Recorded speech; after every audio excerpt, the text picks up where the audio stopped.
is one of the most magical times to hit the trail as Washington's forests burst with a brilliant display of red, yellow, orange, everything in between. Author and photographer Tami Asars is back with her top picks for the season, straight from her new book, Fall Color Hikes Washington. Tami, welcome. Thank you so much for being here today. Thank you for having me back again. This is great. It's the best time of the year. It really is. Well, or is it the best? Well, I guess that could be argued, but the bugs are gone and it's beautiful. So we could start there. Yep, and the colors are starting to pop. Yes. Which is an absolutely breathtaking backdrop. Yeah. Let's just rapid fire go through some of your top hikes. Okay.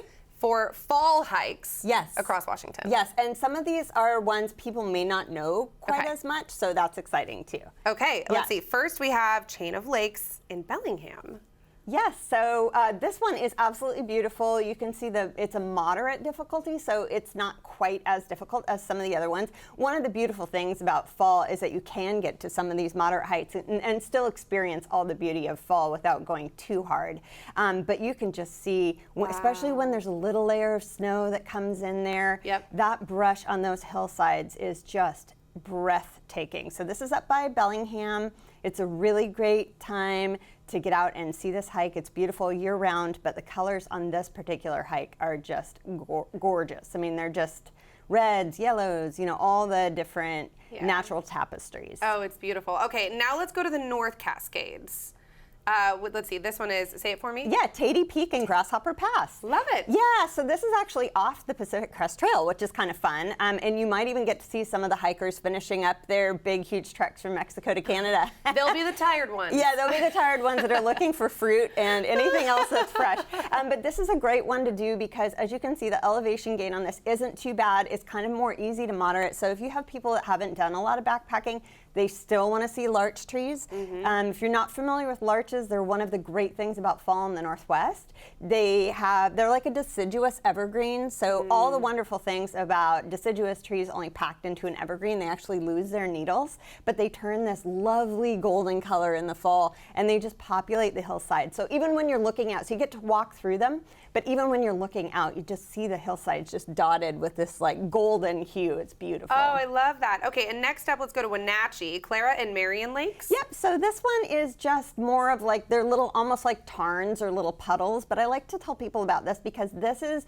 a much easier hike than a lot of them, and you still will get to see the larches. So this is a fun one to do if you're, you have little kids, or even if you just don't hike that much and you still want to get up there and see them. This is a fun hike, also as a snowshoe hike. So if it really starts snowing, this is right at the Mission Ridge ski resort area. And right now it might be a little smoky, but hopefully the rain helps damper some of that Labor Mountain fire that's going on. Yeah, definitely. I think it will. Okay, now let's go to Snoqualmie Pass. We have Rachel Lake and Rampart Ridge. Yeah, so again, just the huckleberries and the northwest foliage here just really comes together in a lot of pockets of beauty surrounded by these wonderful little lakes. There's Rachel and Rampart Lakes up near the top, and there's Lila Lake. There's a whole bunch of different ones. You can just sort of meander when you get up there in this glorious fall landscape and submerge yourself. And if people that feel super ambitious can even hike up Alta Mountain, which is near there too, and that's a fun one to do. But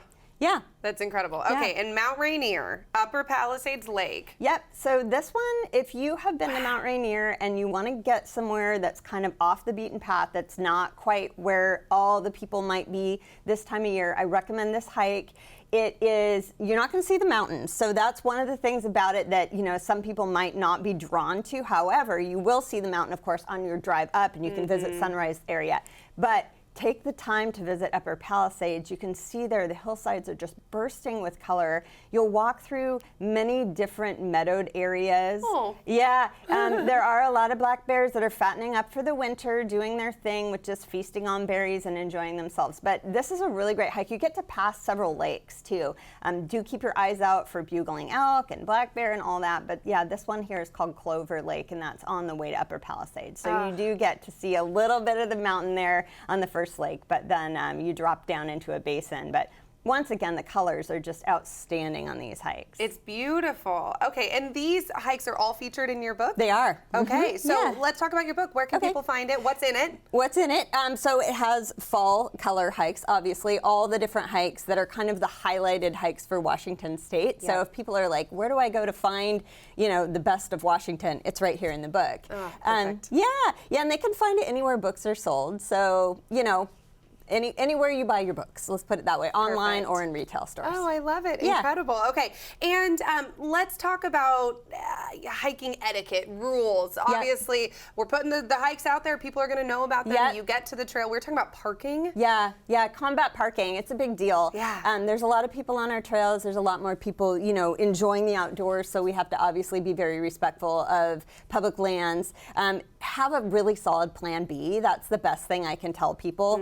If you're going to Maple Pass, which is one of the most popular fall hikes out there, if you're going to go there, just know that you may not find parking. And if so, have a really solid plan B. There are some great hikes around that particular hike, and maybe save that for a weekday or for another day when you can get up there and enjoy it. Yeah. So I think if people are kind of more prepared with parking and different hikes, it will be a better experience all around. That makes a lot of sense. And I will say, it is a frustrating feeling when you drive a couple hours, get to a hike, and there's no parking. Yeah, and you just kind of have to start to expect that. It's unfortunately where we're at. But it's okay, because there are so many hikes in the state, and they're so beautiful. And I think people get kind of, they get focused on just one, and they have to go to that one. But if they just sort of expand, they'll find that there are so many beautiful places to visit. And that whole area, that whole corridor up on Rainy Pass and Highway 20 is gorgeous. There's a lot of places to go. Yep, and get early.